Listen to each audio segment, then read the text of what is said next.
I actually encourage you guys to take handwritten notes because it's a good way for you to internalize anything that I share, or also as an opportunity for you to jot down your own creative notes. And if you don't have a pen and pad close by, you could just use your phone or an iPad, or just take notes on your laptop, whatever. I do think that it's very useful to type, or a better way to encode things is to write it out, because you might forget later. And so everything I share here, honestly, it's just my opinion. It's just based on my life experiences. There's no right or wrong. Also, I encourage you guys to feel free to type things in the chat as much as you want. Like, feel free to spam the chat, or even feel free to interject when I'm talking. I'm very non-traditional when it comes to presentations, and if you have a thought or a question, just feel free to send it to everybody. You don't need to direct message to me. And so ultimately, my personal goal is I want everyone to kind of re-challenge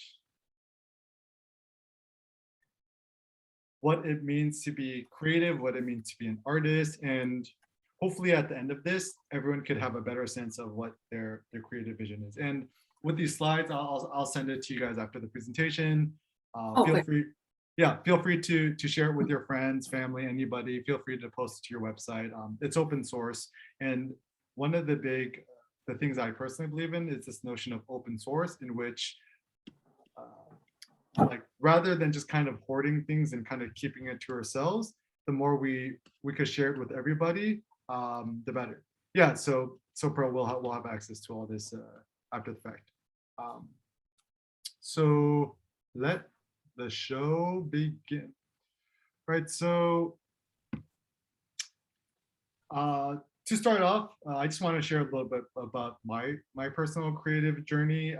My name's Eric Kim. I was born in 1988. I'm 30. Oh, I just turned 34 years old. My birthday was on the 31st. So happy birthday, Eric. And one of the, even though this is I feel like you're not even allowed to say this anymore, but one of my creative heroes is Kanye West.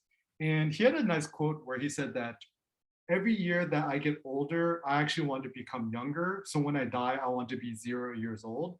And he says, every time I'm being creative, I just try to tap into my inner 2 year old before I was trapped by dogma and I could see how I could be creative. And actually, photography only introduced to me when I was like 18 years old, when I graduated high school. But before that, when I was a kid, I really loved to draw. I was very into I like to trace things. I liked robots. I liked airplanes. And actually, I didn't know this, but when I was in elementary school, one of my school teachers saw that I was really into art, and I was actually hand selected to be part of some sort of a kind of like quasi public private, I guess, a charter school for art kids. And this is when we were living in New York. But unfortunately, my family, they had a business, and it actually had some bad debts. So we actually had to go bankrupt. So we actually moved back to California. And I actually didn't find out about this until I was like maybe 30 years old. I'm like, wait, mom, you mean that had we had never gone bankrupt, I could have gone to art school and been this like famous artist or whatever. And so, but at the same time, I don't regret it, because my personal creative journey, I, in some ways, I'm actually quite glad I did not go to art school, because one of the downsides of art school, Dylan might know this too, is there's too much dogma associated to art. And I liked it that I was able to start quote unquote carte blanche, which means blank slate or a blank piece of paper. And I was able to challenge all of the BS and to discover it on my own. So, for example, have you guys ever heard, when you go to an exhibit or something like that, people people love to name drop, right? It's like, oh, this reminds me of the Jackson Pollock, or this reminds me of the you know uh, Andre Cartier-Bresson picture, or this kind of reminds me of so and so artist, right? And as a young photographer, I'm like 21 years old, and I'm just kind of doing my thing. I had no idea who these people were, but then I would just kind of nod my head. I'm like, yeah, yeah, yeah, I know who that guy is, and I had no idea, and I'd go home and Google them, right? And so, if you guys have ever seen my Learn from the Masters of Photography blog series, honestly, it was just a way for me to self-educate myself. And my big takeaway out of studying all these like, I don't know, 50 plus masters of photography is that once you learn from the masters, you must kill your master, which means there's actually the saying in like Buddhism Zen is that if you see the Buddha on the world, you must kill him. And the general concept is having a master in any domain is good up to a certain point, but once you reach a certain point, you must cut the umbilical cord and metaphorically kill who your master was. So you must, you know, uh, JP, you have a bunch of grad students and stuff like that, right? So even as a graduate student, eventually you had to become a professor, and at a certain point, you kind of need to disconnect yourself from just being a graduate student, and you must become your own professor. And so in photography, art, and everything in between, I like the idea that you could state your own creative opinion without having to name drop somebody, or like this is also another problem I see with scholars or academics or intelligent people. They always feel like they need to quote another famous intellectual before they state their own opinion. It's like, oh, this reminds me of Foucault's notion of the panopticon. I'm like, no, but what's your opinion? And then they say, well, Hegel wants it. I'm like, no. What's your opinion? And as adults, we don't have an opinion anymore. And to have an opinion, it just means to think.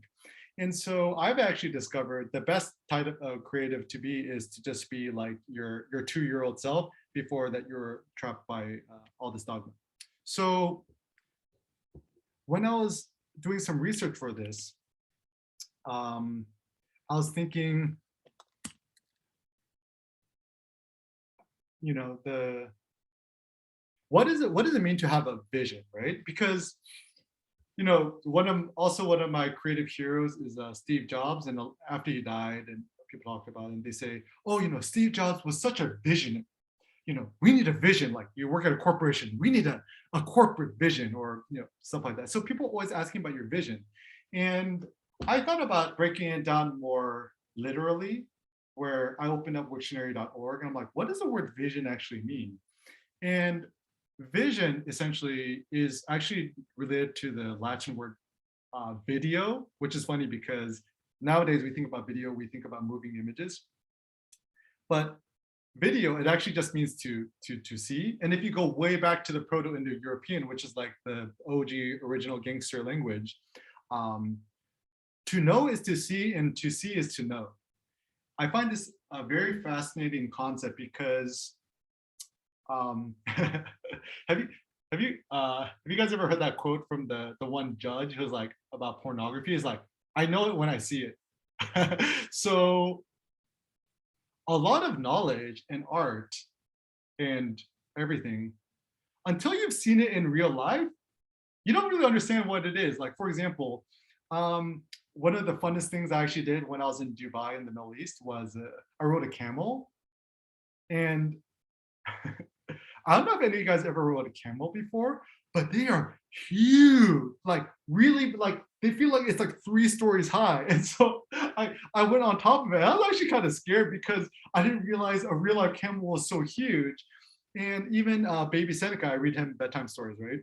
And he sees this is a dog, whatever. But until he's seen a real life dog, he is so shocked.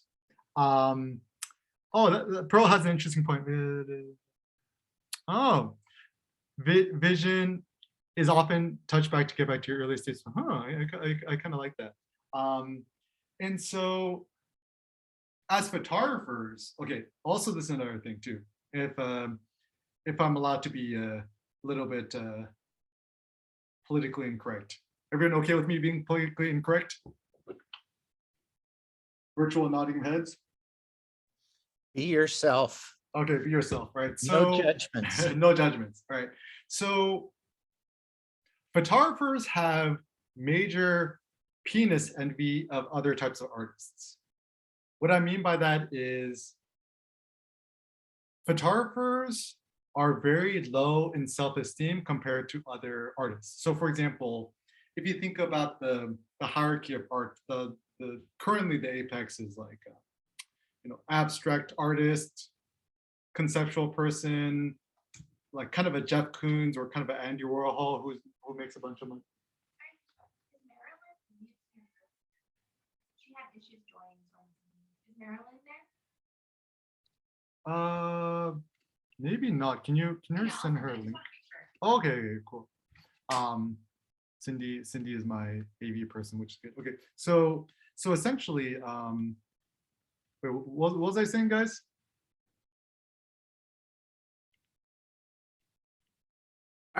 Abstract. Photographers have penis envy. Oh, penis. Believe- Okay, nice. Penis envy. I love the penis envy. Yes. Okay, all right. So penis envy. Okay, so currently the apex of that is like an Andy Warhol, like a Jeff Koons, where you kind of create these abstract pieces of art and you make a bunch of money, right? So that's the apex of glory. And so photographers are in this quote quote liminal space where photography is the most popular art form creation in planet Earth if you look at the iPhone. Yet it is given quite possibly the least amount of respect in the art world. Now, my suggestion is, this is the Eric Kim intervention, where actually I see photography as the apex highest best form of art production, because we require to be in embodied reality, interacting with the real world on the ground with real human beings and whatever.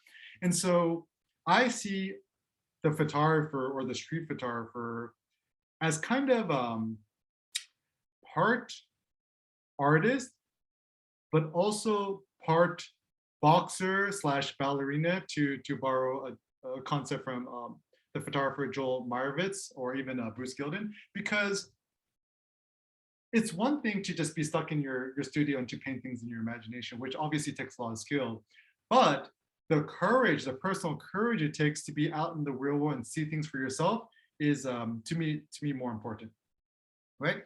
And some feel free to just jot these down as you go. So I have a friend. He's a photographer. His name is Brendan Osei, who's he does a lot of his photography on the iPhone. Actually, I think he won iPhone Photographer of the Year in 2017. He shoots everything on his iPhone, which I think is great. And his tip is, when you're out shooting photos with your iPhone, just put yourself on airplane mode, because he would have this joke where he's out taking pictures, right? And people would just call him in the middle of his photo session, and then he would say, "Quit calling my camera." So airplane mode is actually quite good if you use the iPhone as your primary creative tool and medium. And as a photographer, as a visionary, I'll just take it very, very basic. To be a visionary doesn't mean you have to be some sort of creative genius. To be a visionary is just somebody who sees, who enjoys to look at things, who enjoys to be looked at, and delights in things that are visual from our two eyes, right? From our little Oculus, right? And the more you can expose yourself to seeing embodied things in reality, the better. So I don't know if you guys have any fun. Feel free to put this in the chat box. Did anyone here have any creative New Year's resolutions? Feel free to put in the chat box, or say it out loud. Any creative New Year's resolutions?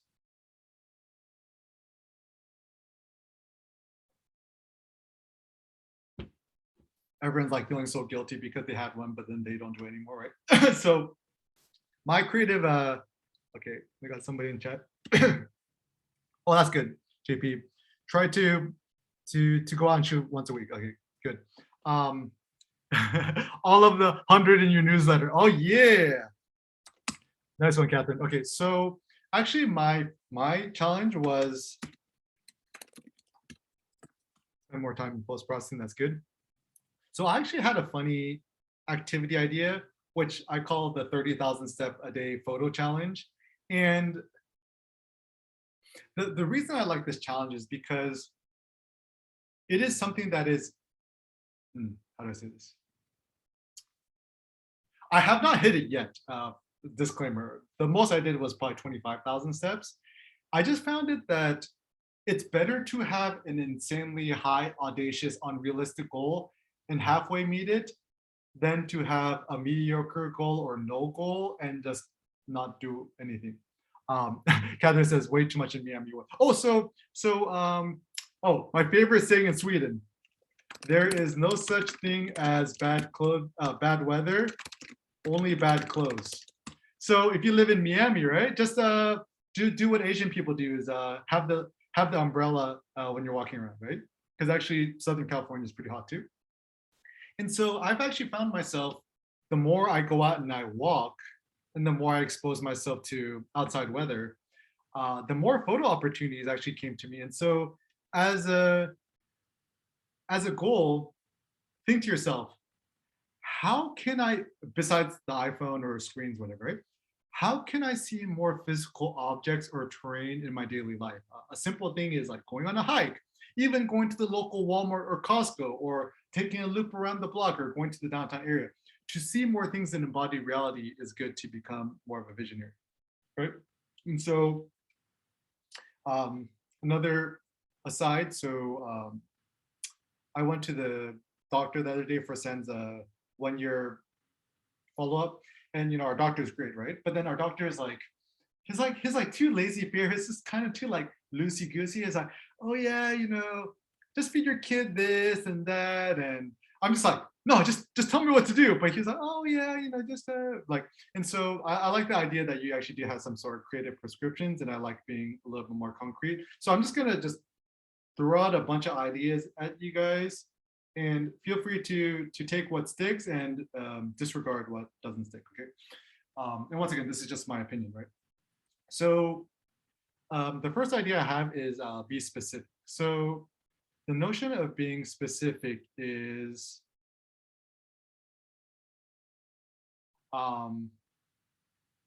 if you want to photograph something, don't photograph all of it. Find one small detail that you find beautiful and photograph that.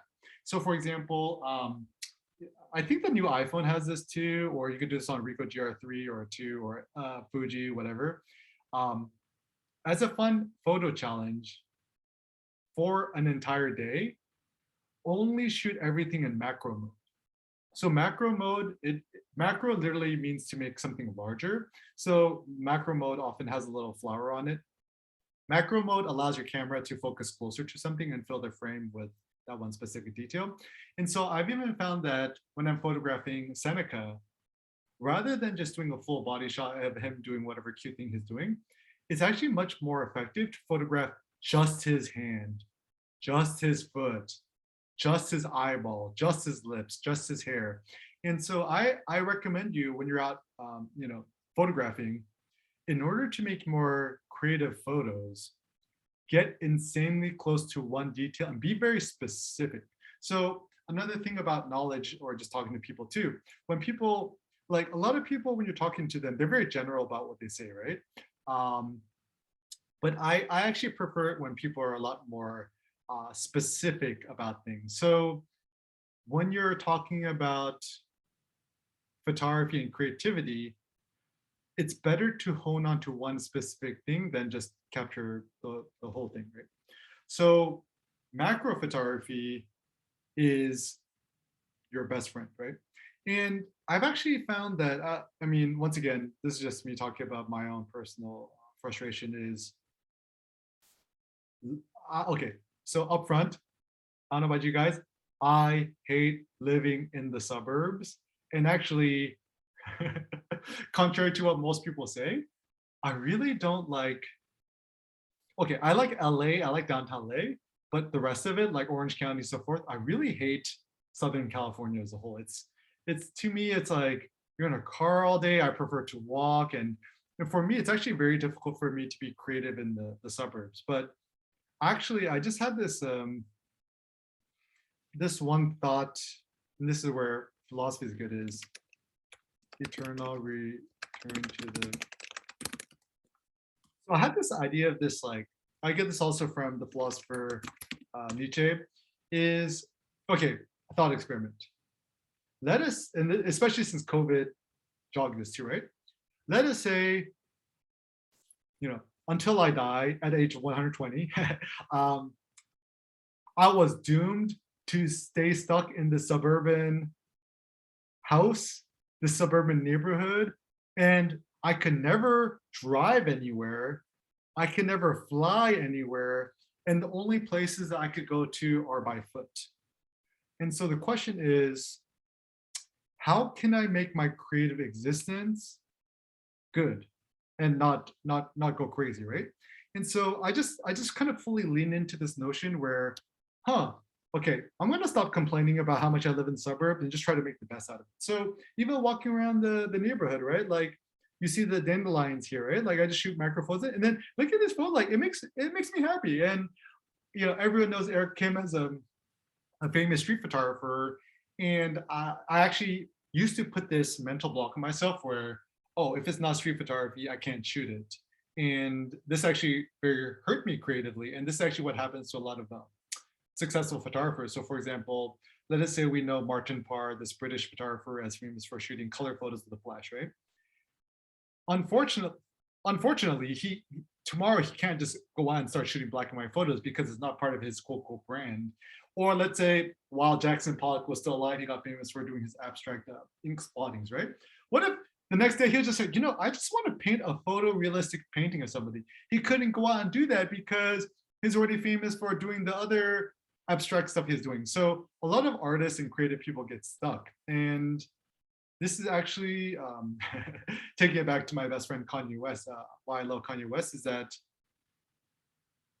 you must be the best way to be fearless as a creative person is having the courage to contradict yourself, to do something that is contrary to what you said in the past, or do something which is contrary to your quote brand, right?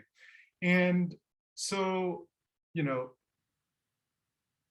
I think about this a lot because every time I feel like people could start to categorize me as something, I kind of see it as a bad thing. So for example, when I was a young budding photographer, I really wanted to become a famous street photographer. And then once people started introducing me to others as, oh, this is Eric Kim, international world famous street photographer, I kind of didn't like it because I'm like, wait a second, but what if I want to do things that are not street photography? So I had to creatively disconnect, right? And then at a certain point, people are like, oh, Eric Kim, like photographer, right? And I'm like, wait, what if I just want to use my iPad and do other visual drawings and stuff like that? And so whenever people could classify you or put you in a box, consider it a bad thing. Even the artist, David Bowie, or even Prince, or the artist formerly known as Prince, hailing from Minnesota, you kind of always need to go through a creative metamorphosis once people start to classify you as something. And even like Phil says, even our best friend Cartier-Bresson gave up photography and went back to drawing. And funny aside about Henri Cartier-Bresson, how he was trapped by his own success. So when everyone thinks about Henri Cartier-Bresson, what was his most famous photograph? Probably The guy Like in jumping the over. puddle. okay. So question, do you think he liked that picture? Maybe originally.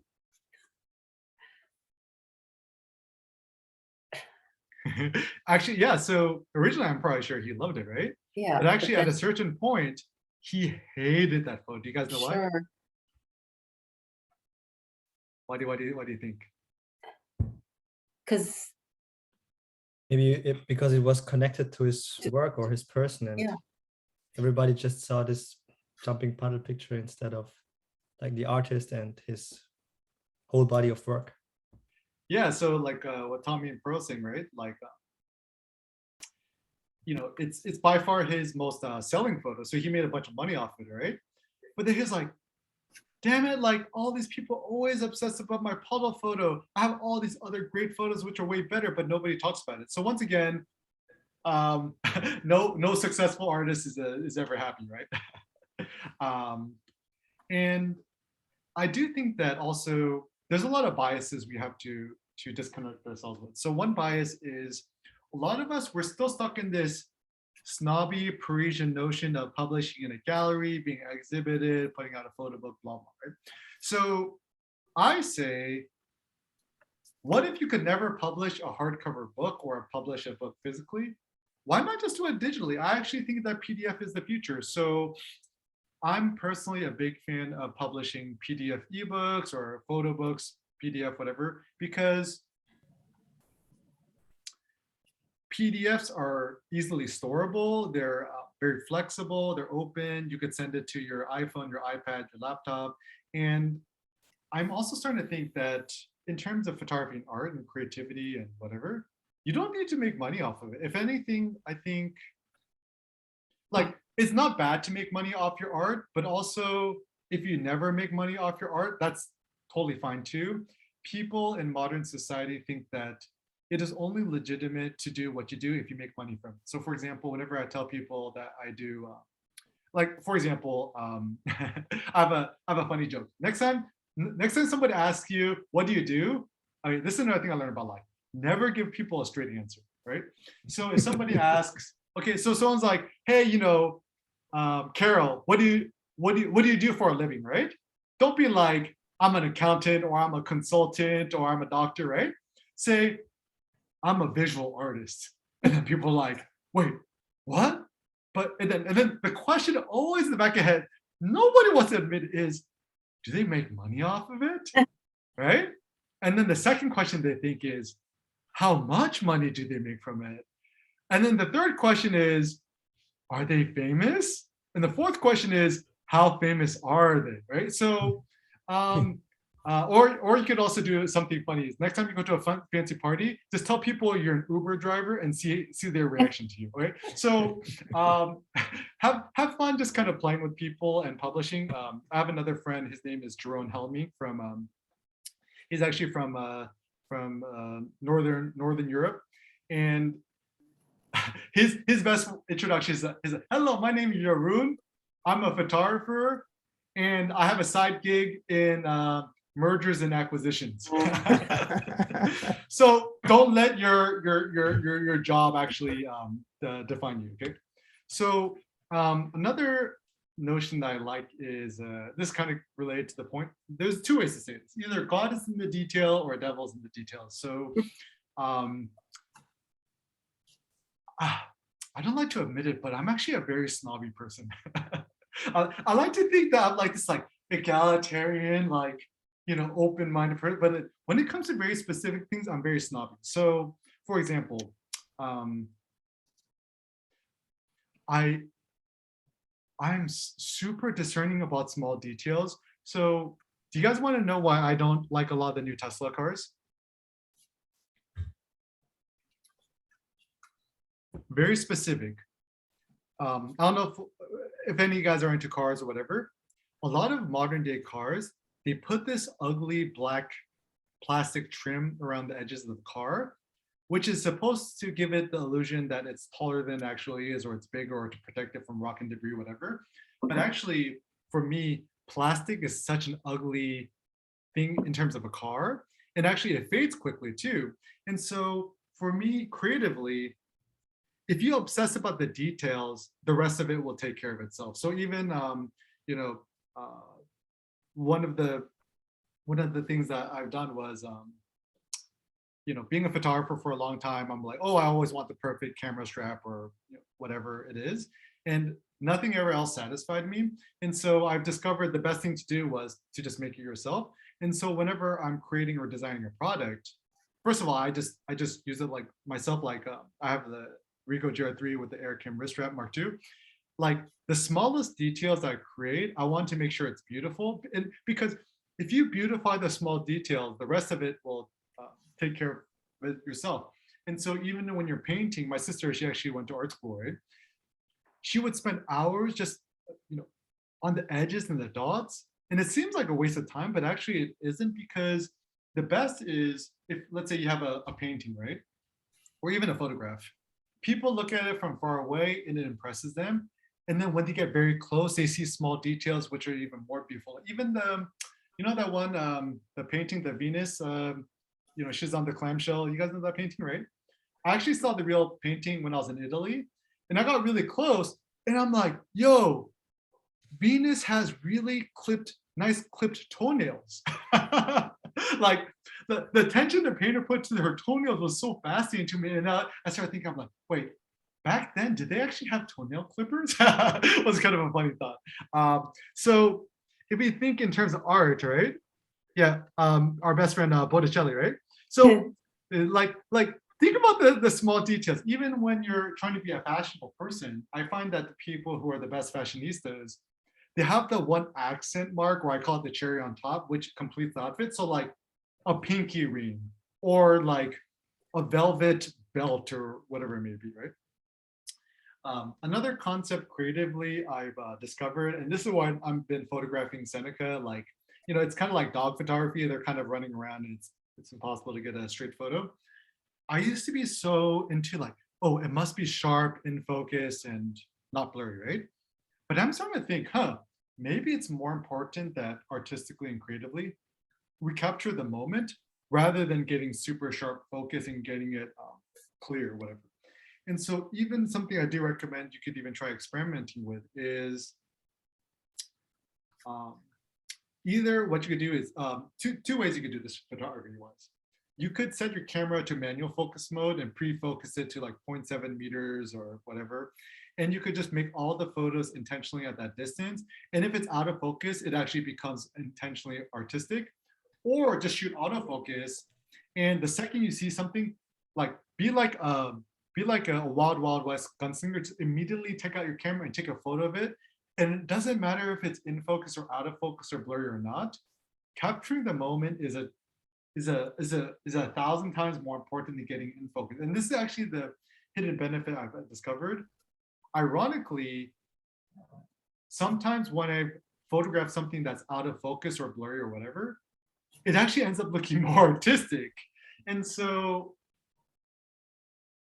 precision in art is not that important. And also allow randomness and chance to kind of enter the picture. And I think it's was it Carol who lives by the seashore, and things are all chaotic and wild and stuff like that, and like allowing more chaos and randomness to come into your artistic vision, the better, right? So and then I started thinking, okay, like as artists, like we're trying to capture a certain moment, right, in photography or otherwise. What does that moment actually mean? So even Henri Cartier-Bresson has this notion of the decisive moment, which is like, okay, it's kind of like the Kodak moment or like the picture perfect moment, right? But what does that actually mean? So I went on Wiktionary.org and I was digging around, and moment actually means momentum, to set into motion, movement and excite. And even the notion of motivation, it actually just means to literally move. Oh, Mark has said in camera multiple exposure is a wonderful way to add random. Yeah, so the more randomness you can add to your life. And the irony is actually in modern day life. Modernity wants us to remove randomness from our life. Like we all want to have a perfect Google Calendar schedule where we check off everything off our boxes. But the reason why people love casinos and traveling so much is because actually, in actuality, we like randomness. Even a funny thought. So when I'm doing peekaboo with baby Seneca, there's a certain cadence to peekaboo, right? Like wait 3 seconds, peekaboo, hide, 3 seconds, peekaboo. If you always do peekaboo at the same rhythm or cadence, Seneca gets bored very easily. So what you gotta do is you gotta like have it be random. So sometimes I'll do peekaboo, I'll go peekaboo, peekaboo. And then sometimes I'll wait like 30 seconds and it's like getting agitated, and I'll go peekaboo, or sometimes peekaboo. Like so you kind of need to switch things up. And also a tip I have about becoming a more interesting person, the next time you go to a party or talk to people, go off script, talk a little bit randomly and off script and be a little bit random. And actually, I think people actually like it more. Pearl says the art of letting go, right? And so I actually think, and this is a thought too, creatively speaking. So I think it was it JP who said my goal was to take a photo every week. I say actually, it's not about work-life balance. It is about work-life integration. So the basic idea is don't see your professional work and your photography or creative stuff as two separate things. Figure out how you could integrate it. So even one creative idea is something I've been doing. So let's say I'm reading a book. Rather than just photographing a passage with my iPhone, I'll just use my Ricoh GR3 in macro mode and I'll photograph passages which find interesting. And so the camera almost becomes part of your brain, and you don't have to get some invasive neural link chip in your brain, right? Think about photography like breathing. You breathe without being conscious of it, but breath is life, right? Oh, can I also say something that's inappropriate? Okay. Everyone uses the bathroom every day, several times a day. Why can't we make photos several times a day, right? So my very practical tip is use the simplest camera possible, whether it's your iPhone or the Ricoh GR3. The reason I love the GR3 so much, it literally fits into my front pocket, even when I'm wearing skinny jeans. So don't be like, yo, I need to bring out my big camera and time to do the photography thing. No, it's just like, it's just part of your creative workflow that you always have, like Mark says, always have a camera with you. But it's not just always having the camera with me, because like what I used to do is I used to always carry a camera bag or a camera backpack, and the camera was always in my, backpack or bag. I would say always have the camera in your front pocket or back pocket, which once again could be your iPhone or your Ricoh or whatever. And then the reason why I'm also like, I think the Fuji is a great camera too. Also the Google Pixel actually has a better camera than the iPhone. People don't like to admit that that's true. Is the more friction you have in making your photos, the worse. So try to reduce creative friction.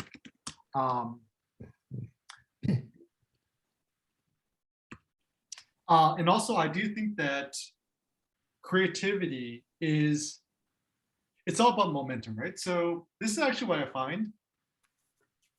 If I'm not feeling inspired, I just start to warm up and rev up my creative engines by photographing random stuff. And by every photo I shoot, I become more inspired to take more photos as I'm shooting more photos. So when you're thinking about photography at the moment, think about adding more momentum to your creative life, okay? So quick thing, and feel free to unmute yourselves and just chat, right? So when people talk about, creativity or to be creative, what do you think people mean to say?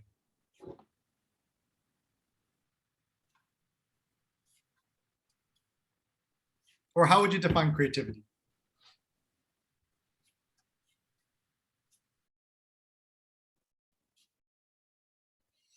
Well, I think one element is to make something that isn't actually literally there. I like that.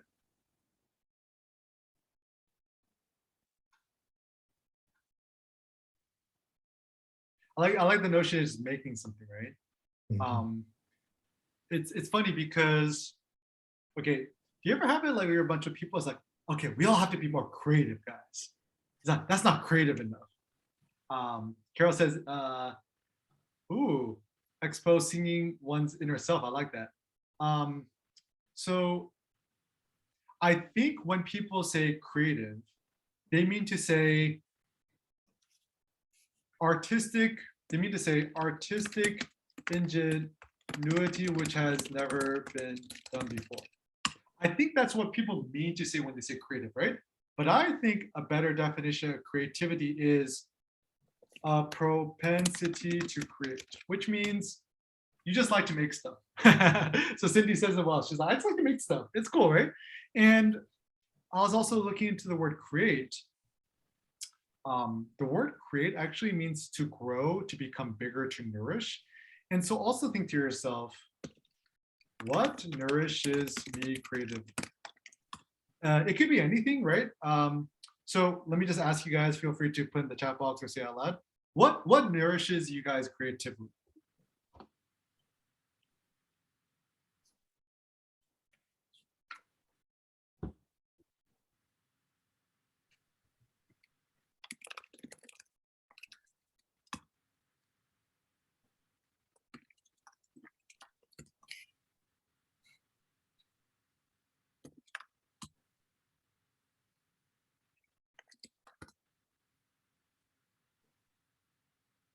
Looks like we got a lot of professional walkers in the house. It's actually funny. People often ask me, "Oh, so what do you do for a living?" The most accurate thing is I say, "Oh, I walk for a living." Oh no, Mark, taking lots of bad photos and then think about what they're bad. No, okay. Another thing I'm gonna say too. Okay, the word bad actually comes from the word evil. So think to yourself, is there such thing as a evil photo? I don't think so. I see the light. Cool. No evil photos, right? Okay, so I would actually say, okay, a lot of you guys said, okay, walking and movies and stuff like that, right? So I would say, if you want to grow creatively, quite literally, you need to nourish yourself. So for example, if you're a bodybuilder, right? Let's say you weigh 150 pounds, you want to become 200 pounds, you need to add 50 pounds of nourishment to become 200 pounds, right? So creatively, if you see yourself as a middleweight and you want to become a heavyweight creative person, you need to consume that of which nourishes you creatively. And also, I like to think that creatively you are what you eat. So you must consume the best artworks which best nourish you rather than artistic junk food. The reason why I'm actually very anti-Instagram, Facebook, and social media is I actually see social media as junk food. So have you ever thought that the reason why they call it news feed, you know, cattle that they're about to kill, do you know what they feed them? They give the cattle feed. So if you think about us human beings, they're just feeding us with feed, just like nonsensical things, which just kind of cloud your mind. So I would say be very discerning about what you feed. I always actually make the funny joke to throw things off, right? I actually asked the doctor, I'm like, you know, asking a bunch of real questions. And I said, so at what age can I give him Coca-Cola? Right? Have you ever asked a parent that? At what age can you start giving a kid Coca-Cola? What do you think his answer was? Never? Never, yes, never. There's But no- okay, but don't they say everything in moderation? Don't say never to Not, Coca, not Coca-Cola. not Coca-Cola. Oh, My mother was so strict that I Oh. usually drank See. a gallon every time I found it later. Yeah. So okay, it's actually funny because people say, "Oh, everything in moderation," right? I'm like, would you give your kid heroin in moderation? I'm like, no. But we're getting a little bit more philosophical, political here. Okay. So to quote,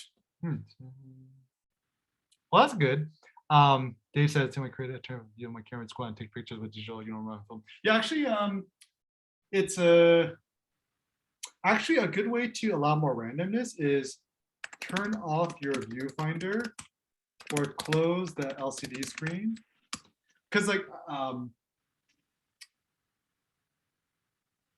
funny enough, actually, I haven't written about this yet, but there's actually a way that you could keep on the Ricoh GR3 or 2 and actually turn off the viewfinder, because some people actually use the external viewfinder. So actually a good way to allow yourself to make bad photos or creative photos again is just turn off the viewfinder, or just allow yourself to shoot randomly without looking through the viewfinder. I mean, they call it shooting from the hip, which is essentially a lot of street photographers, they're afraid of photographing strangers, so they'll pretend like they're not shooting photos.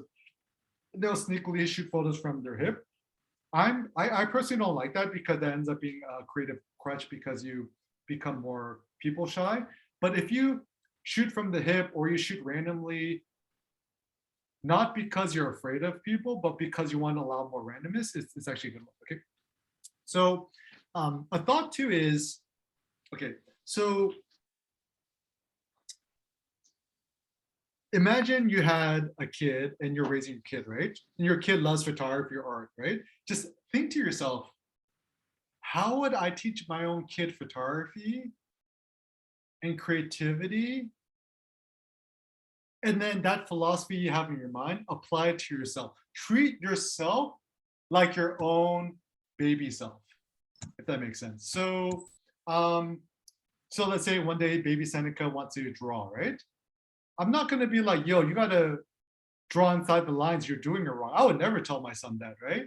Yet somewhere along the line, kids become corrupted by K through 12 education and traditional forms of art. Actually, the funny thing is they did a study where kids, whenever they start drawing, it's always abstract, colorful, fun, and playful. But when they go through this awkward 7 to 9 years old phase, they try to become more photorealistic. And then once they're in their 20s, they learn how to paint and draw very realistically.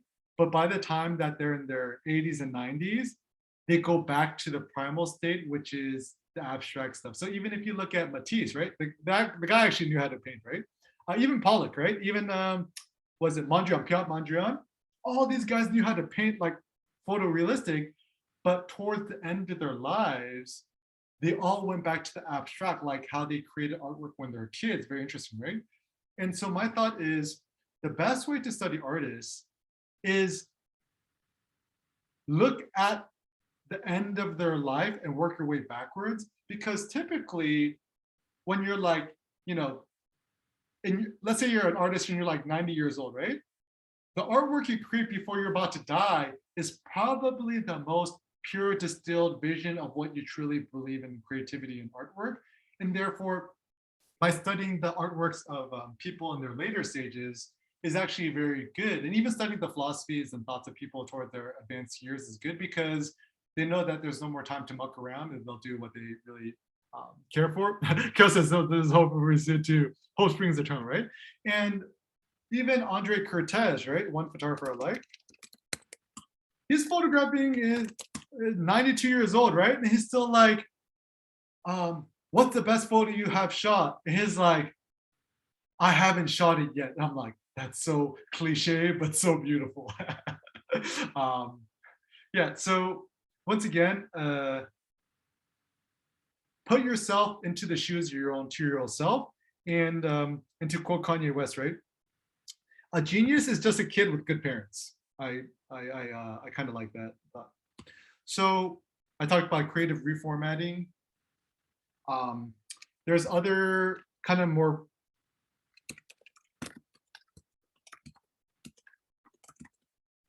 means paper. So the French have a notion of carte blanche, which means like a blank piece of paper, or tabula rasa. Tabula means like tablet. Rasa means, I guess, clean. So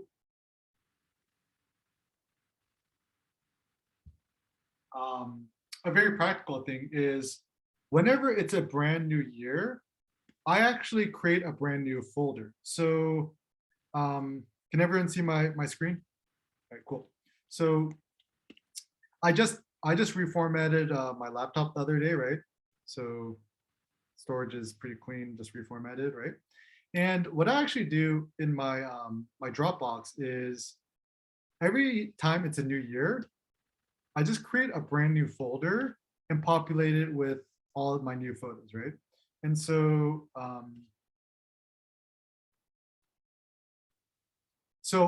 for example, back in 2021, I shot all these photos of all this stuff, right? Lots of photos and stuff like that, right? And then every year, I just create a new folder for all of my photos. And for me, there is nothing more beautiful than a brand new folder, because when you create a brand new folder for a brand new year, it's like it allows for new possibilities and new openings and stuff like that. And it also gives you a chance for you to just kind of reformat yourself and let yourself kind of become you again. And so I would really encourage all you guys to, when it comes to creative reformatting, to think about what can I delete and get rid of in order to start new again. So another thought too is every day uninstall one app from your laptop or phone. This is actually something that I do quite religiously. Every day I try to uninstall at least one app from my iPhone. And surprisingly, it's gone to a point where I literally have just like 3 apps. And if I find that I really need it again, I reinstall it. And then when I don't need it, I actually delete it too. And it's my personal way to purge my creative mental space. So think to yourself, if it doesn't help me create, I don't need it. All right. So feel free to say this out loud, unmute yourself. So besides photography, what are some passions y'all have?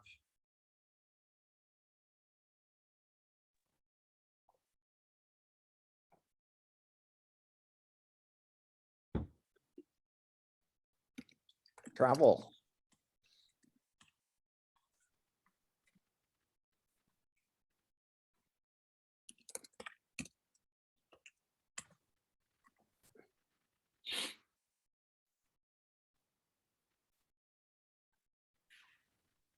Tommy, what do you mean by moving? That's pretty good. So actually everything that is connected to movement, that could be sports, running, yoga, for example. So I exist because I move, Ah, and movement is integrated in my everyday life. So ah. So, oh, I'm gonna put a JP on the spot. So, do you see any crossover between photography and linguistics, or linguistics and art or creative things? Well, I didn't think about it before you mentioned it to me over email, but yeah, in a sense that at least I study how we put meanings of sentences together. So, I can analyze photos the same way, putting parts of visual parts together. Oh, well, actually, for example, composition in photography, Right. it literally means how do you put your photos together? Like you Right. take the visual world. Oh, so actually, random question, JP. How do we put sentences together?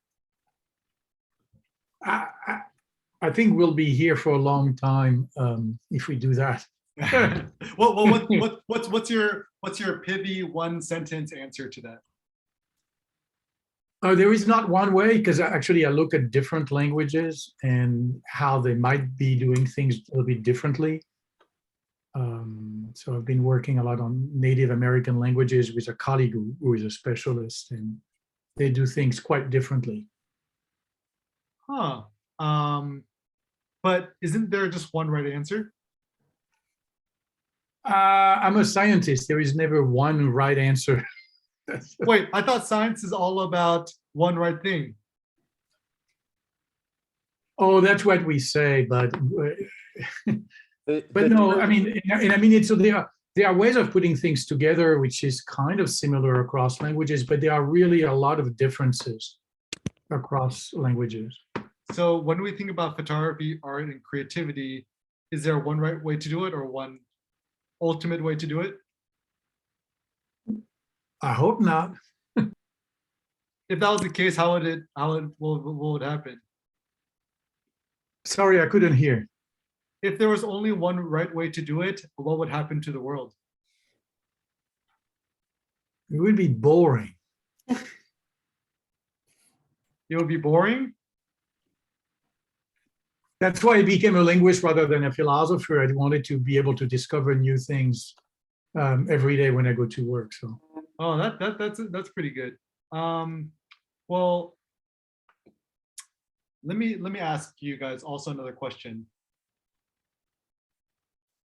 How are some other ways you guys think you could be creative on a daily basis with your iPhones or Pixels or whatever we have?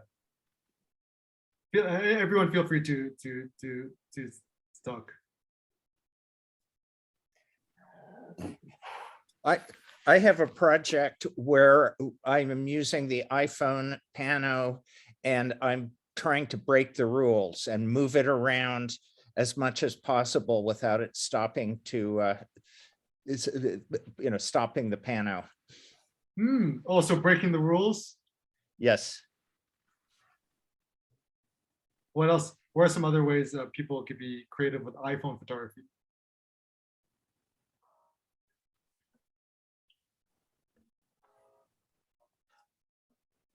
GarageBand. Garage. Oh, how do you use GarageBand? I don't know. I have a 9-year-old, and sometimes he loves to play the electric guitar. Oh, I sometimes- didn't know you could do that. Yeah, I'm an old mom. No, you're a cool you mom. can, no, he plays, no, and you can choose whatever instrument you want and just play around from the drums. Really, there's everything. You can Oh, play along, or sometimes we play with that. oh. It's pretty amazing what that can do. Okay, so also one thing I like a notion about language is photography and visual arts is also another form of visual language. So there tends to be a bias that like, oh, with language, there are certain like correct ways to do it and incorrect ways to do it. So like, for example, my mom she's it's crazy. So my mom's from South Korea. She immigrated to America and she moved back to South Korea. But when she's talking to people, she's actually trying to think about teaching English to like kids and locals. My mom's like 67 and she's like, whoa, I've actually lived in America as long as I lived in Korea now, 33 years in both. And she's watching all these videos on how to quickly pronounce things. And I actually find that when people focus too much on proper grammar and pronunciation, it's actually very bad for communication skills and just general gist, right? Because even if you're living in America, nobody talks like what they say in a textbook, right? For example, my mom told me, Sangjina, do you know that how do you say the word pizza? And I'm like, pizza. It's like, no, no, no, no. I went on YouTube and this Korean guy said, no, no, no. You don't pronounce it pizza, it's pizza. And I said, nobody talks like that in America. And so I would actually recommend all of you guys to, if you think about photography and creativity as a visual language, that like what Pearl says, you don't want some sort of like creative fascism. Well, can I just mention something, Eric, when you said that? Yeah. It's sort of interesting because I think it's the difference between communication and language. One's very like formal, where both my children are deaf. And so it's really interesting because there are people like when he's gone to like a camp experience or something like that, we try to get him an interpreter, right? Yeah. Sometimes it's about it's not so much like sometimes the interpreter or the person that maybe knows his quote unquote language and the syntax and semantics of ASL aren't as good as a communicator than someone who's just really relaxed being with him. And that's the real communication. I mean, and granted, he has another disability, so it's not like he's into like a long, deep conversation or whatever, but it's the comfort of somebody. It's about empathy. It's about that social thing, like I'm just comfortable being with you. And I think when I'm in the groove with the camera and I'm just comfortable with it and I'm losing that sense of how, like getting the camera out of the way or getting that the semantics and the syntax also out of the way and just communicating, There's how do you define empathy? How do I define what? Empathy. Empathy? I think it's more about connection than just your point of view. I think it's not, I think sympathy comes from your point of view. Empathy is a broader point of view, obviously Hmm. trying to include somebody, the person's point of view or whatever, but it's just always been fascinating. It's like, no, we'll take that person who doesn't know any sign language because he's just a better communicator. Ah, that's So I think, that's huh. yeah. Yeah, I really like that because I was actually thinking the other day. So some of us like to watch movies, right? And I was actually thinking, what makes a really good film, and what does that actually mean? And actually, the answer I have right now is a good movie is actually something that allows you to sympathize with the characters. Or empathize, yeah. So, for example, yeah. You're gonna say something? Oh, no. Go ahead. No. Oh yeah. So for example, I have a friend who's really into Batman, right? And I'm like psychoanalyzing her. I'm like, wait, do you like Batman because you also feel dark, tormented, but virtuous? And she's like, yeah. And so I realized that's actually why we like to watch movies where the characters are flawed, because we ourselves are quote quote flawed or have some sort of family drama in some sort of way. And so I almost wonder if creatively to build creative empathy is actually to share our experiences, our perspective in a very genuine way. Also, the word genuine is interesting because genuine, like nobody could tell you that you're being ingenuine because they don't know you, or you are not, they are not you, right? And so to be genuine, it is something that you actually have 100% control over. Genuine, it literally means genus, like from the family or from you. To be genuine is the best way to breed empathy. So for example, I don't know if you guys know, but I'm probably the most hated photographer on the internet. If you look at my YouTube comments. But I just try to be genuine and honest, and I just share what I believe in. And I think that's actually the best way for others to build empathy with you. And so, yeah, I would just think about when it comes to the art of cross-pollination, take everything you're interested in and just kind of mash it together. So another big tip I have when it comes to creativity is I like this notion of flying solo. So this is also something that's kind of controversial that people don't agree with. Is I'm actually kind of anti-collectives, it sounds so bad. I'm anti-creative communities, anti-Brooklyn, anti-Bay Area, Silicon Valley, anti-movements. So probably the best thing I've ever done for my creativity that, I mean, unfortunately, not a lot of people have the opportunity, but it worked for me, was I actually, after me and Cindy got married in 2016, we essentially just got rid of all of our stuff and we lived abroad nomadically for like 3 years. So we spent about from 2016 to 2017, 2018, we lived in Vietnam for a year. And some radical things I did was I got rid of my phone. So I didn't have a phone for about 2 years. I didn't check my email for 2 years. I didn't use email for 2 years. I didn't contact friends or family for about 2 years. And I just kind of went to this like creative isolation Zen monk zone. And it was probably the best thing that I've ever done for myself because I was able to re-challenge everything myself and also feel like I didn't have to be tied to a place in order to be creative. I think the reason why, okay, I don't know if you guys ever had this feeling, but I've had this feeling in the past where I'm like, oh, I could only become more innovative if I move to San Francisco, or if I want to become more fashionable or artistic, I have to move to New York or Brooklyn, or you always feel like you got to go somewhere else to do that thing. But maybe it's better to think, wow, okay, what if for the rest of your life, you can never be part of a collective, you can never be part of a group, a community, and you are just kind of stuck with yourself, then what? And to me, that was such a liberating thought because, I mean, granted, no man wants to live on an island by themselves, but too much of thinking about collaboration is also so bad. Anti-collaboration. I'm actually kind of anti-collaboration. Collaboration is a way for artists who want to do something but aren't motivated to do it, is expect other people to do that thing, and hopefully they can motivate you to do the thing.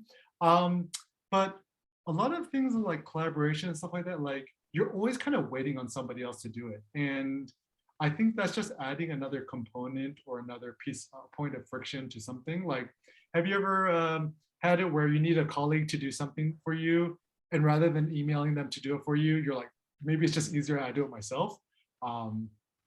So I often found that for myself, at least personally, based on the 10 years of experience I've had in photography and so forth, is whenever I try to collaborate with others to do a creative project, it always ends up being more stressful, more time consuming, more resource thing, and then like not really fun either, because it's like 90% management and people coordination than actually just doing the thing. So the reason why I really like the notion of blogging is that if you make a blog, right, you could just, the simplest way is just make a blog on WordPress.com. It's open and free, right? Is once you blog something, you put it into the world, and there is literally almost zero creative friction. And you know, kind of to Carol's point, right, is that if you have to work in a committee, you're not really allowed to 100% follow your gut, because there's always going to be somebody to prevent you otherwise, right? And you know, the great thing with a blog, and I encourage, actually, if you guys don't have a blog, everyone, this one creative assignment I'll make everyone for after this workshop is everyone just make a blog, just make a free one on WordPress.com, and you could pay for it later if you want to. If you don't want to, you don't have to.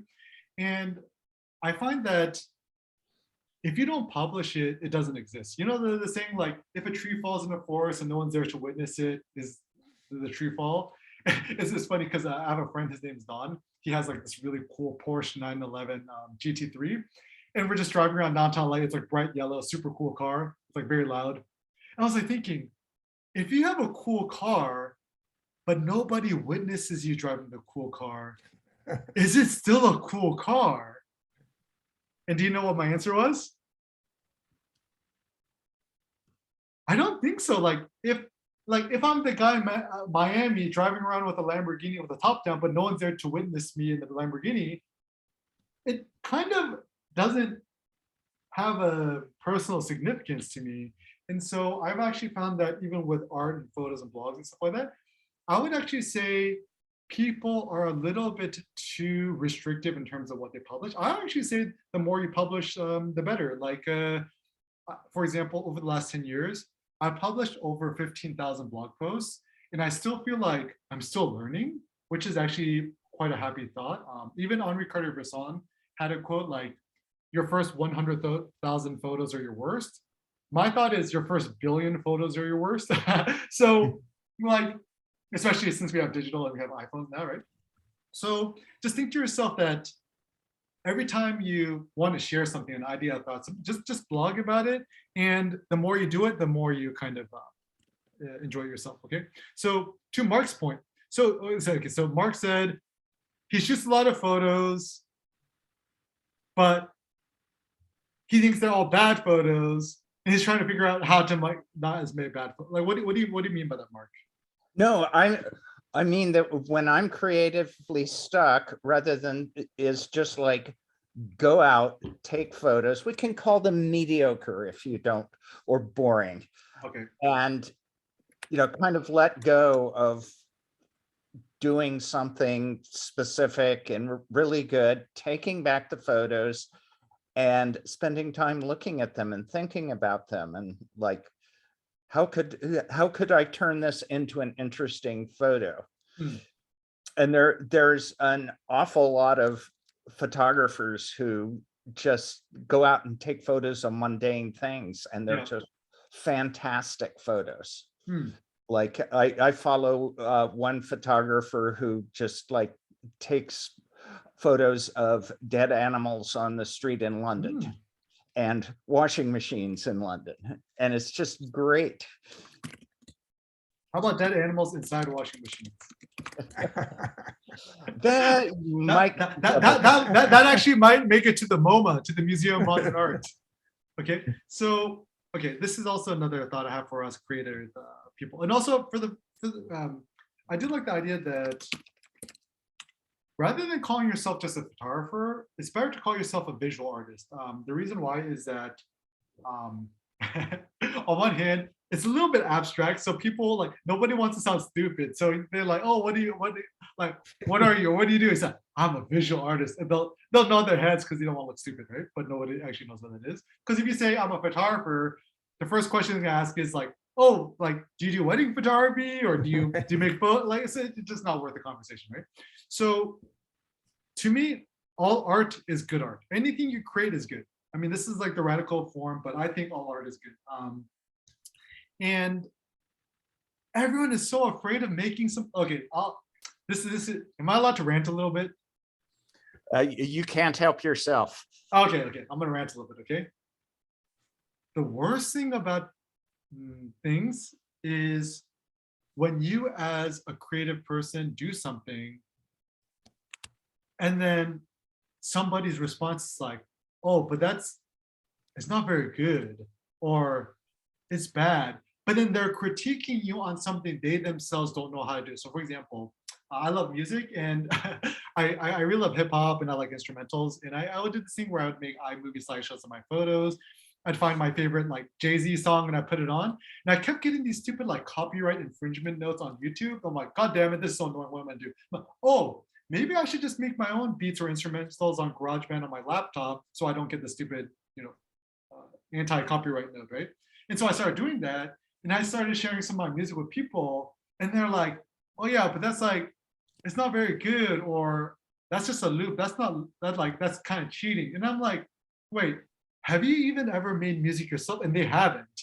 So a lot of people tend to be music connoisseurs, like they listen to a lot of music, but they themselves don't know how to play an instrument. I'm like, who are you to criticize me for trying to be this like, uh naive artist, right? Same thing with this is one thing I don't like about sports, right? A lot of people like to watch sports but have never played the sport themselves, yet they love to criticize and critique the players who are playing that sport. So to me, this is very disingenuous, very no skin in the game, because like, for example, in football, you're watching the big football game, right? People almost catch the ball, but it slips out of their hands, and everyone gets so angry at them. I'm like, have you ever played football in your real life? Like, you have a tiny visor, you're running so fast, you cannot see anything. You have all these big shoulder pads, you cannot catch a ball. So my personal thought is, anybody who tries to critique or criticize something and they have never done it themselves before, they ignore their criticism because they speak out of ignorance rather than knowledge. So, for example, a lot of people are very anti-street photography. Like, oh, ethically is so wrong that you photograph a stranger without their permission, blah, blah. I'm like, yo, but have you ever shot street photography yourself? And they're going to be like, no, I don't, because it's not unethical. I'm like, okay, don't criticize or critique me until you've actually tried to do the thing, because you'll find that it's not as exploitative and extractive as you think it is.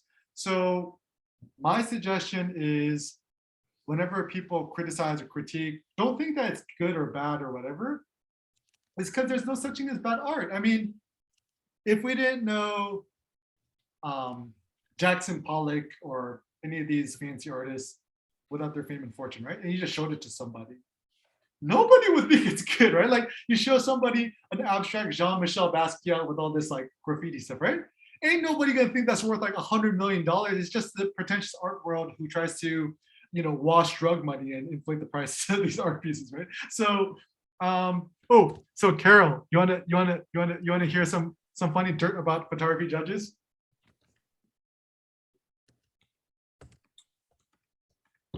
All right, Eric Kim will continue his funny rant, right? So I've been a judge to certain photo competitions. So what typically happens is you've become kind of semi-notable or famous for something, right? So let's say street photography. So you get a random email from somebody who's like, oh, we have this photo contest, there's gonna be an exhibition, a book. Do you want to be one of the judges? And you're so flattered of the honor that you say yes without thinking anything. And then you realize you have to do this, and then they don't even offer to pay you. If they offer to pay you, they may give you like 200 bucks or 50 bucks, I don't know, whatever, right? But you have to go through this tedious thing of going through like 1,000 boring photos and making it to the top. And then actually the funny thing is, some of these photos you actually recognize because some of them are your friends or you've actually seen them on somewhere on the social media, right? And so you let your own subjective biases elevate the person to the top, right? So for example, if I really love black and white photos, I like black and white. I might be more predisposed to prefer a black and white photo to the other. And then whoever makes it to the top, and then there's the consideration that the judges have is like, wait, we all know this is the best picture, but it's too traditional. That's cliche. We gotta choose this other picture because it's more abstract, innovative, even though personally people don't really like it. So there's lots of these petty politics. Photography judges, they try their best, but everyone's a little bit overworked and stressed. Phil says, what's the end of practice? I think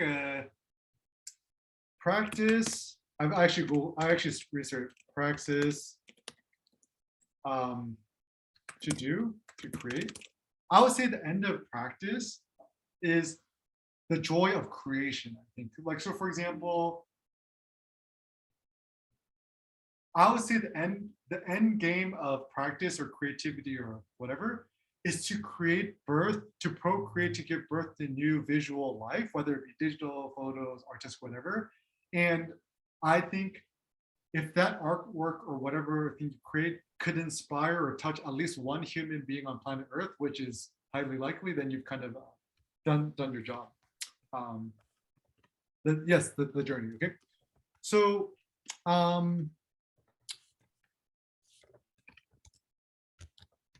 okay, so some other thoughts. Like if you can if you've made a piece of artwork and it motivates someone else to make their artwork, I think it's good. Automatically you're not needing to do it. Okay, so another tip I have is tracing to learn. So people often say, oh, tracing is cheating, right? Like, it's like, you use a piece of tracing paper, it's like, that's not legitimate, right? However, if you want to teach a kid the alphabet, what you do is you take their finger and you trace the letters, right? So once again, do not let pretentious adults get in the way of your learning, right? So I've actually found that for me personally, one of the best things I did when I was in Vietnam, I did this mostly around 2016, I looked at very famous artworks, which I liked, but I didn't understand why I liked it. And then I used the Procreate app on iPad to trace the pictures, all the details. And that would just make the background totally black. And then through the process of tracing it, I was able to see all the small meta details and then better understand, oh, that's why Picasso did his Cubist picture like this. Now I understand it, right? Same thing, like I'm like looking at so I'll trace things because I don't understand it. And through the process of tracing it, I'm like, whoa, there's all these small details that I've never realized. Like the orange is a good contrast against the blue, or this is where the artist flattens the perspective and something like that. But then people looked at it, they're like, wait, Eric, you're a photographer. Why are you doing this random sketching? Like, it was so confusing and befuddling to people. But I kind of like it because you kind of keep people on their feet, right? And so I would say as a fun activity, you don't have to do this on an iPad or Procreate app, or you can just on a piece of paper, right? Next time you see something you like, just copy it onto a piece of paper or buy some tracing paper and just trace it, right? Also, another good creative idea is to think that the word curation actually means to care. Curate means cura, which means heart. So to curate is to choose, select that which you love. So even when you're curating your portfolio, your artistic set, just ask yourself, do you care for it or do you not care for it? And even Carol says, yeah, like copying other paintings is quite a good activity.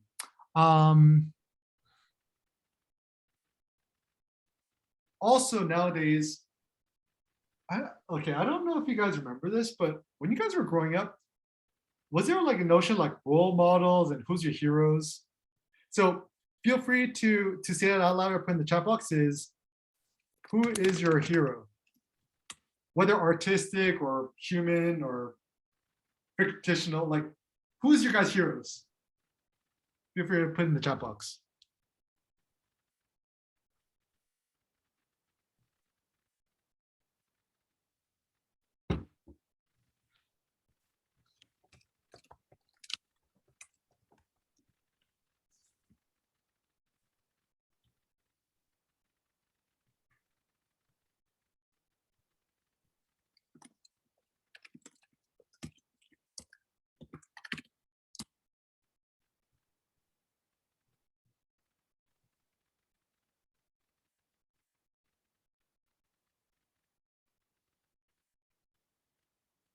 I feel like it's a very good idea to. It's so funny because I feel like as adults, like nobody asks you that, right? It's like, who's your role model? Who inspired? Like you learn that in like elementary, middle school, maybe high school, but yeah. So I would actually say, copy your heroes as a form of, you know, understanding them and stuff like that. Like even one of my artistic heroes was actually Picasso, because apparently Picasso made on average 1 or 2 art pieces a day until he died, what, his 90s or whatever. So emulation is not, yeah, a day, like 1 to 2 art pieces a day, whether it be a sculpture. He actually took photos too, a painting, a picture. So if you actually go to his archive, he has a lot of stuff. Yeah, that's fire, right? So people always say quality over, people always say what? Quality over quantity. I don't agree. I don't agree with that. I think it's one must like quantity as a road to quality, to quote quality. Because what is quality? Quality is an artist has made 100,000 pieces in their lifetime, and then after the fact, an art historian will cherry pick the best ones, right? So there's no such thing as like quality. And then even the word quality in itself, it comes from the like this notion of a quail, which is kind of like an atom. So when you think about the quality of something, you're more trying to say what kind of materials is it made of. That is the quality of it. It's not like high quality or low quality, because like for example, people say plastic is an inferior material. Plastic is actually really good for baby stuff because they're always dropping it, right? So one could say even the quality of plastic is superior than stainless steel in given situations. Yeah, and even Noelia says, yeah, the lenses techniques is kind of overrated. Ooh, nothing is precious. Preciousness is stifling. Okay.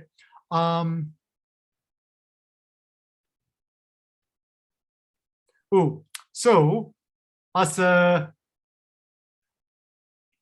we also really like this idea of actually Tommy, have you ever heard the notion of upcycling in Germany or Berlin?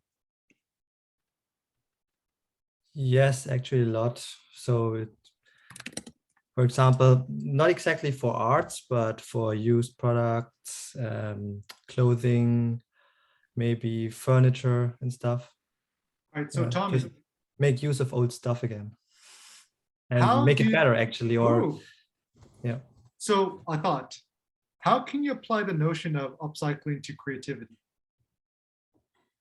So I would say if you find some old art or past art or works from other artists and try to maybe put your own kind of creativity onto it and make something new out of it. Yeah, no, I like that because even a lot of musicians, what they do is, have you heard of this thing called sampling? Yeah. Hip hop So culture. what is sampling? So actually you use a sample is a snippet or yeah of an audio, and you just reuse it But- and create something new out of it. But isn't And- that stealing? Somehow it is and somehow it's not, because you create something new. But then that's cheating. I hope not.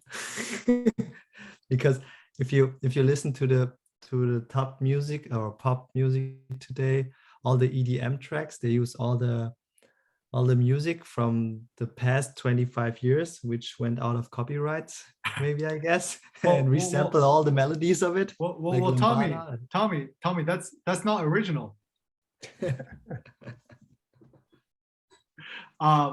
So yeah, I'm just if you guys can't notice, I'm being sarcastic. It's some more dirt. The reason more dirt. why going back to the music, going back to the movie Ratatouille, right? Who is the evil villain in Ratatouille? Do you guys remember?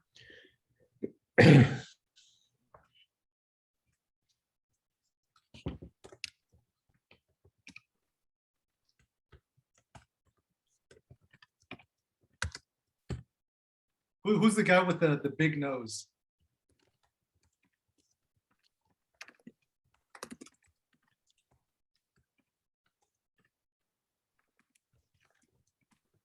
You guys remember?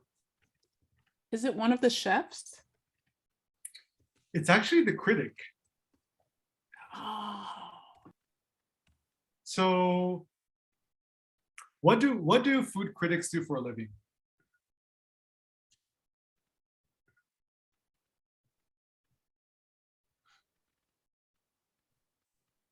So what do food critics do for a living? What is their job?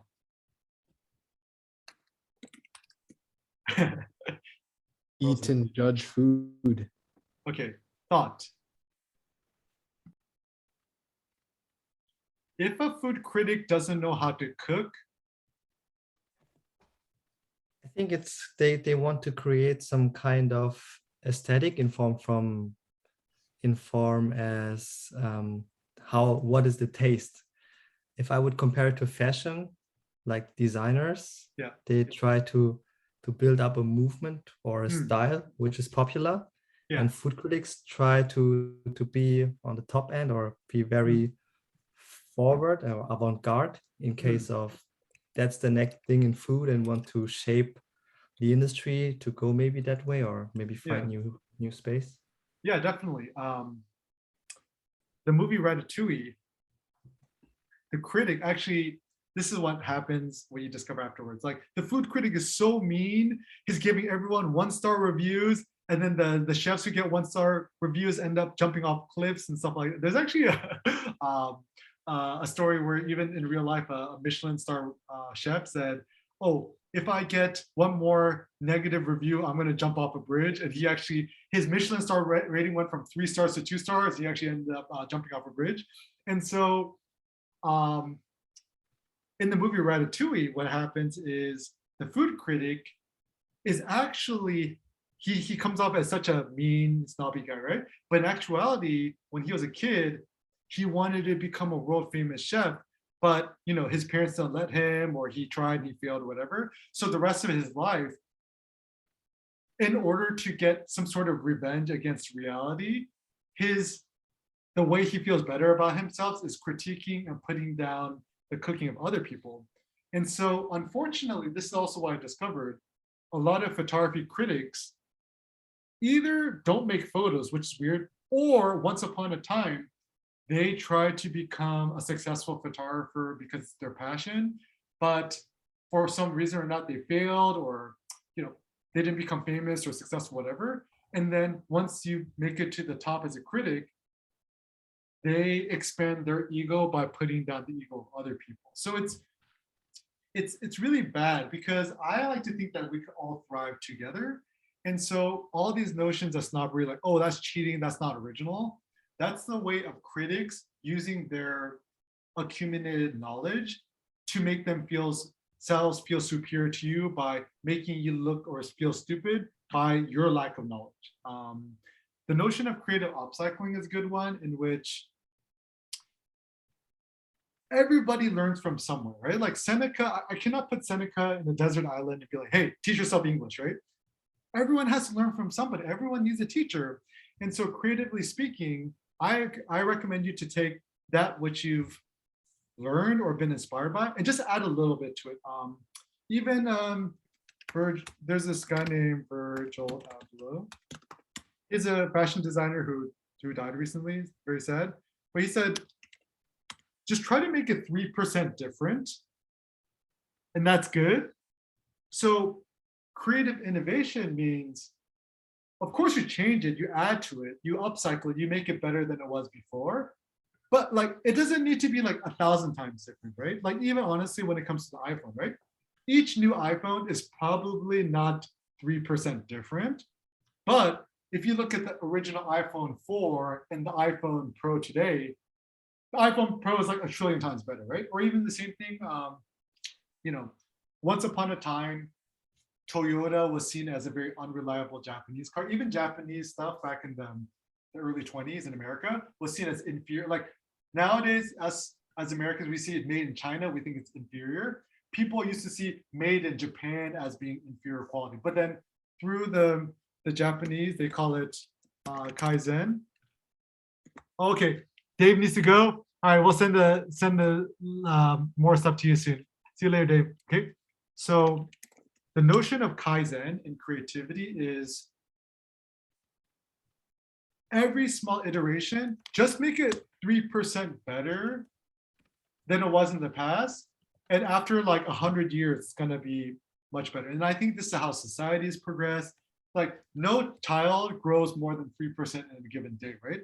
So creatively, allow yourself, I don't know, you can maybe grow 3% a day or 3% a week or 3% a month or 3% a year. But the focus is still on creative growth. But growth is good when it is gradual, is my thought. Okay, a few more thoughts and then we'll take a break, okay? So also, my suggestion is, oh, Phil, all right, see you later. Make some photos, I'll send an email later, okay? Also, one thought is artistically and photography wise, right? I like the idea that try to make artwork that you have never seen before, but it interests you, right? So, or like Gandhi once said, create the world in which you wish to see manifested. I like to think, create the artwork which you would like to see, right? And so even when I'm making photos, sometimes I accidentally make photos that I really like, and I don't understand why I like it. And then I'll deconstruct it and I'll screenshot it, I'll put line through it. Oh, I like this photo because it has, one of Cindy's eyes directly in the center. Another fun thought is when you screenshot something on your iPhone, your computer, your laptop, whatever, it actually ends up becoming creative too, because by screenshotting something, you select that one thing or that thing, and you signify it by screenshotting. So this is like my meta screenshot. This is a screenshot of me screenshotting something.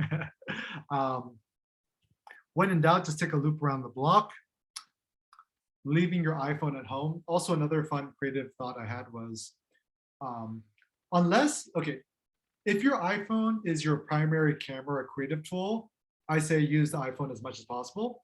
But if you have a Ricoh or a Fuji or a Nikon or something else, I would actually say for a year, all the photos you would shoot with your iPhone, just use your standalone digital camera.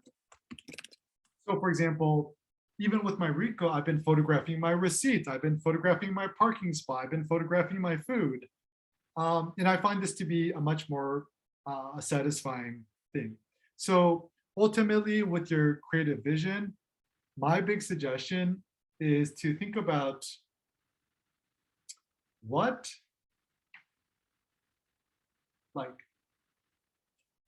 to become a creative visionary is to have an idealized version of the world or your future world yourself, and then create those type, essentially it's like creating, like to be a creative visionary means to create your own ideal world via art pose.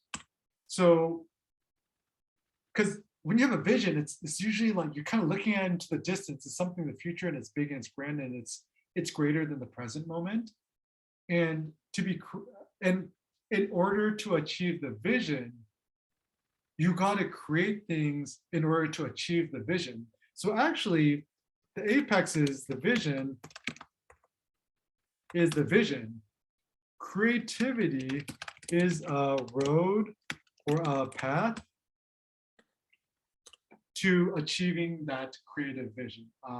So this is where I think it's so important to think about what you're interested in, why you're interested in, and what brings you joy. And honestly, at the end of the day, just focus on fun. Typically, when you're having fun, you're being pushed in challenging and novel and interesting ways. And also kids best learn when they're having fun. Make things a little bit more fun, unpredictable, and allow randomness and chance into your lives. Walk around more, just share to your blog. And if you think about creativity as a practice, every time you create something, consider yourself accomplished. Don't be creative tomorrow, be creative today. That's why I suggest just using your iPhone, using your Rico, and just keep it insanely simple. Okay.